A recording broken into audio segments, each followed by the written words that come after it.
उत्कल विश्वविद्यालय प्रयोजना और बालुका महाविद्यालय आनुकूल्य गत जानुरी मास 3 तारिख रु जानुरी 8 तारिख पर्यंत आरंभ होइतिबा जातीय सेवा योजनार स्वतंत्र शीतकालीन शिविर बालुका महाविद्यालय सभागृह आयोजित सभा और आलोचना माध्यम महासमारोह उद्यापित हो अवसर में आयोजित होइतिबा सभारे महाविद्यालय अध्यक्षा डॉक्टर कल्पना दास सभापतित्व करिथिबा समय जुक्त 2 अध्यक्षा डॉक्टर जयंती सामल सम्मानित अतिथि रूपे जोगदी ओडिशार सुप्रसिद्ध समाजसेवी जातीय युव प्रकल्पर ट्रस्टी बोर्ड सभ्य श्री मधुसूदन दास ओडिशा पुनर्गठन संघर संपादक मानस कुमार दास और बाणपुर गोदा वरिष्ठ महाविद्यालय प्राक्तन अध्यक्ष प्रोफेसर विजय कुमार नंद यथाक्रमे मुख्य अतिथि सम्मानित अतिथि और मुख्य वक्ता रूपे जोगदी नूतन ओडिशा और भारत गठन निमंते युव समाज संकल्प नियंतु बोली परामर्श देते स्वतंत्र शिविर विभिन्न दिवस पोष्य ग्राम और गोपबंधु कॉलोनी शांतिनगर और उपकूल सफाई अभियान साक्षरता सर्वे सड़क सुरक्षा गांधी पादर प्रासंगिकता नारी सशक्तिकरण सामर्थ्य विकास कौशल वृक्षरोपण तमाकू मुक्त महाविद्यालय रक्तदान और कोविड-19 संपर्कित सचेतनतार वार्ता और महत्व संपर्कित कार्यक्रम अंशग्रहण पूर्वक कौशल अर्जन करिबारे सामर्थ्यवान होइतिले। विभिन्न दिवस संबल अधिकारी रूपे अध्यापिका मनस्विनी पट्टनायक हिमांशु कुमार दास अध्यापक प्रवीण कुमार जेना बाणपुर ग्रामीण महिला महाविद्यालय अध्यापक मनोज कुमार महापात्र जातीय युव प्रकल्पर राज्यस्तरीय संपादक श्री सोम संग्राम केसरी सामुद्राय NCC officer doctor Akshay Kumar Mishra प्रमुख स्वेच्छासेवी गहन निजर अभिज्ञता प्रकाश करने सह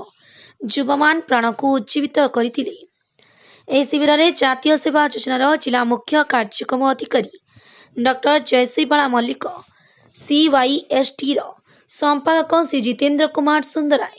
जातीय सेवा योजनार आंचलिक कार्यालय युव अधिकारी श्री अजित कुमार मलय रंजन त्रिपाठी और निखिल पाणिग्राही प्रमुख अधिकारीगण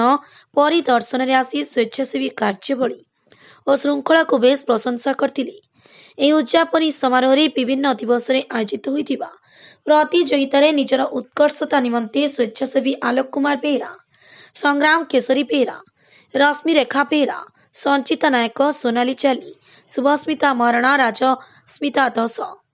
संतोष कुमार बारिक कार्तिकेश्वर जेना विचित्र पैठा प्रमुख को पुरस्कृत करा जायतिला। कार्यक्रम को संयोजना करथिले डॉक्टर कैलाश चंद्र महारणा एवं शिविर को परिचालना करथिले कार्यक्रम अधिकारी डॉक्टर लक्ष्मीधर सुबुद्धि और रीना राउत।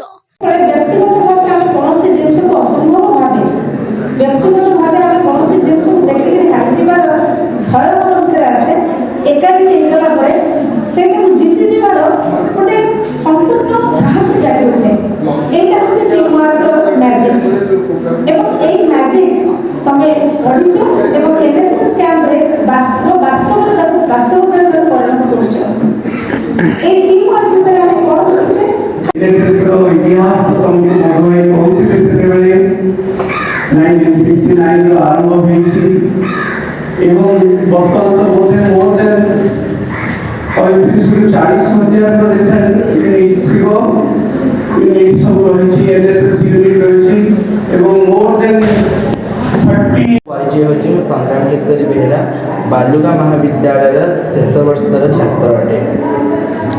ये जड़ित है पर्सनालीटी डेभलपमेंट हम मैंने किसी जिनस शिखी पारि ना घरे ये रहा कोऑपरेशन हम कोऑर्डिनेशन हम जहाद्वारा कि आम एवरी जेकोसी भविष्य में जेकोसी फील्ड गले परफेक्टली कम को मैनेजमेंट कर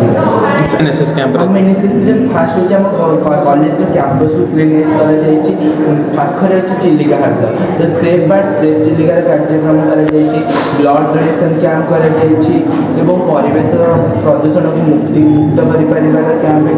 तमाकू मुक्त कार्यक्रम कर स्व इच्छा रक्तदान देवार शिविर अनेक प्रकार जनसचेतन कार्यक्रम आम कर आगुरी जानी नथिले एनएसएस प्रोग्राम कौन सार कहली कि एनएसएस रे भाग नियो किछि तो जानि परिबो आगुरी जते जानि न किछि जानिबो तो भाग नबा परे आमे केते सारा अवेयरनेस प्रोग्राम करा जाइतिला आ सब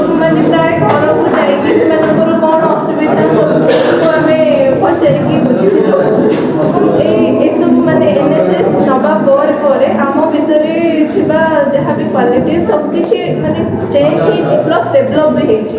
ଯେମିତିକି ଆମର ପର୍ସନାଲିଟିରେ ଡେଭଲପ୍ ହେଇଛି ଆମର ସ୍କିଲ୍ସରେ ଡେଭଲପ୍ ହେଇଛି ଏସବୁ ଆମର ଡେଭଲପ୍ ହେଇଛି। ବିଶ୍ୱବିଦ୍ୟାଳୟର ଆନୁକୂଲ୍ୟରେ ବାଲୁଗାଁ ମହାବିଦ୍ୟାଳୟ ତରଫରୁ ଆମେ ଶୀତକାଳୀନ ଜାତୀୟ ସେବା ଯୋଜନାର ଏହି ଶୀତକାଳୀନ ଶିବିରଟି ଦୀର୍ଘ 6 ଦିନ ଧରି ଏଠି ଅନୁଷ୍ଠିତ ହୋଇଛି। ଏହାର ମୂଳ ଉଦ୍ଦେଶ୍ୟ ହେଲା ଯୁବ ସମାଜକୁ ଗୋଟେ ନୂତନ ବାର୍ତ୍ତା ଦେବା। ଏହା ମାଧ୍ୟମରେ ଆମର ପିଲାମାନେ ବିଭିନ୍ନ ପୋଷ୍ୟ ଗ୍ରାମକୁ ଯାଇ ତାଙ୍କର ସର୍ଭେ କାର୍ଯ୍ୟକ୍ରମରେ ଅଂଶଗ୍ରହଣ କରିଛନ୍ତି ଏବଂ ବିଭିନ୍ନ ଲିଟରେସି ସର୍ଭେ କରିଛନ୍ତି, ତମାଖୁ ସେବନରୁ ଦୂରୀକରଣ କାର୍ଯ୍ୟକ୍ରମ କରିଛନ୍ତି, ଚିଲିକାର ପକ୍ଷୀ ସୁରକ୍ଷା କାର୍ଯ୍ୟକ୍ରମ କରିଛନ୍ତି, ଗାନ୍ଧୀବାଦର ବିଚାର କରାଇଛନ୍ତି, ଗାନ୍ଧୀବାଦର ରେଲିଭାନ୍ସ ସମ୍ପର୍କରେ ମଧ୍ୟ ସଚେତନ କରାଇଛନ୍ତି। ତତ୍ସହିତ ପିଲାମାନଙ୍କର ବ୍ୟକ୍ତିତ୍ୱ ବିକାଶ ନିମନ୍ତେ ବିଭିନ୍ନ ନାଚ ଗୀତ ଏବଂ ଏସେ ଡିବେଟ୍ ଝୋଟି ଚିତ୍ରାଙ୍କନ ପ୍ରତିଯୋଗିତା ସଫଳତାର ସହିତ କରାଯାଇଛି ଏବଂ ଏହାର ଆଜି ଉଦ୍ଯାପନ ଦିବସ ଆମକୁ ବଡ଼ ଖୁସି ଲାଗୁଛି। ଯାହା ପିଲାମାନଙ୍କର ବ୍ୟକ୍ତିତ୍ୱର ନିଶ୍ଚିତ ବିକାଶ ଘଟିଛି ଏହି ଆଶା ମୁଁ ରଖିବି। ଆମର 3 ତାରିଖରୁ ଆରମ୍ଭ ହୋଇଯାଇଥିଲା ଏନ୍ଏସ୍ଏସ୍ ଇଣ୍ଟର ସ୍ପେଶାଲ କ୍ୟାମ୍ପ। ମୁଁ ହେଲି ଏହି ବାଲୁଗାଁ ମହାବିଦ୍ୟାଳୟର ଅଧ୍ୟକ୍ଷା ଡକ୍ଟର କଳ୍ପନା ଦାସ। ଆଜି ଶେଷ ହୋଇଛି ଆମର ଏହି ଉଦ୍ଯାପନୀ କ୍ୟାମ୍ପ। ଏଥିରେ ସୁନ୍ଦର ପ୍ରୋଜେକ୍ଟ ଆମର ଏନ୍ଏସ୍ଏସ୍ ପ୍ରୋଗ୍ରାମ ଅଫିସର ମାନେ ନେଇଥିଲେ। ତନ୍ମଧ୍ୟରୁ ଗୋଟେ ଥିଲା ଟବାକୋ ଫ୍ରି, ଯେଉଁଟାକି ବର୍ତ୍ତମାନ ପରାୟଣ ଭାବରେ ଗ୍ରାସ କରିଛି ଆମର ମାନବ ସଭ୍ୟତାକୁ। ସେଇଥିରେ କେମିତି ଆମେ ଟବାକୋ ଫ୍ରି କରିବା, ଟବାକୋ ଫ୍ରି ହେଲେ କ୍ୟାନ୍ସର ବି ଫ୍ରି ହେଇଯିବ। ତେଣୁ ଆସନ୍ତୁ এই এনএসএস ভলেন্টিୟର ମାନଙ୍କ ଥ୍ରୁରେ ଏବଂ এই ବାଲୁଗାଁ ମହାବିଦ୍ୟାଳୟ ତରଫରୁ ମୁଁ ସମସ୍ତଙ୍କୁ ବାର୍ତ୍ତା ଦେଉଛି, ଆସନ୍ତୁ ଟବାକୋ ମୁକ୍ତ କରିବା, କ୍ୟାନ୍ସର ଫ୍ରି କରିବା, ଯାହାଫଳରେ ଆମର କୌଣସି ପ୍ରକାର ବ୍ୟାଧି ଆମକୁ ଗ୍ରାସ କରିବ ନାହିଁ। ଏହା ଆମର ମାନସିକତା, ଏହି ମାନସିକ ସଚେତନତା ସବୁ ପ୍ରକାରର ଆମର ଏଠି କ୍ୟାମ୍ପରେ ପରିଲକ୍ଷିତ ହୋଇଛି ଏବଂ ପ୍ରତ୍ୟେକ ପିଲା ଏଠି ଟବାକୋ ଫ୍ରି ଉପରେ ସଚେତନ ଅଛନ୍ତି ଏବଂ ଏହି ବାର୍ତ୍ତା ସମଗ୍ର ବାଲୁଗାଁ ମହାବିଦ୍ୟାଳୟ ନୁହଁ, ବାଲୁଗାଁ ଅଞ୍ଚଳ ନୁହଁ, ଓଡ଼ିଶାକୁ ତଥା ଭାରତବର୍ଷରେ ଏଇଟା ପ୍ରଚାରିତ ହେଉ, ଏତିକି ମୋର କାମନା ତଥା ଶୁଭେଚ୍ଛା। ଖୋର୍ଦ୍ଧା ଚିଲିକାରୁ ସଂଗ୍ରାମ ରଣାଙ୍କ ରିପୋର୍ଟ, ଏକେଏନ୍ ନ୍ୟୁଜ୍।